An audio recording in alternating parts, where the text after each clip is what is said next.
మా విలేజ్ కాళహస్తికి ఇప్పుడు తిరుపతికి కాళహస్తికి మధ్య ఏర్పేడు.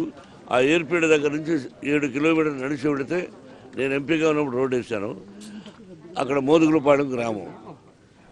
నేను భోగి పండగ అంటే ఒక 10 రోజులు ముందుగా దగ్గర నుంచి చిన్న చిన్న మొక్కలు కంప అవన్నీ కొట్టుకొచ్చి అలా ఎండబెట్టి ఈ పండగకు అలా వేసేవాడు. అంటే ఎవరి భోగి ఎక్కువ ఉంటుందో అని విలేజ్లో పోటీ పడేవాడు. అంటే అప్పుడు కరెంటు తెగలు లేవు, ఇప్పుడు అంత హైట్ వేయకూడదు. అదొక సరదా. భోగి అంటే నాకు బాగా ఇష్టం, ప్రతి పండగ ఇష్టం, మన సాంప్రదాయాలు కాబట్టి అటువంటి పోటీ పడి చేసేవాడు మనం అందరం కూడా. ఇప్పుడు కంప కంటే కూడా కర్రలు పెట్టి పాత వస్తువులు దానిలో వేసి అంటే కొత్త వాళ్ళు రావాలి. కొత్త సంక్రాంతి అంటే పాత కష్టాలు నష్టాలు అన్నీ పోయి కొత్తగా ఉండాలి జీవితం అని ఒకే లైన్లో చెప్పాలంటే. బెస్ట్ ఆఫ్ లక్ బ్రదర్ అందరికీ. Thank you.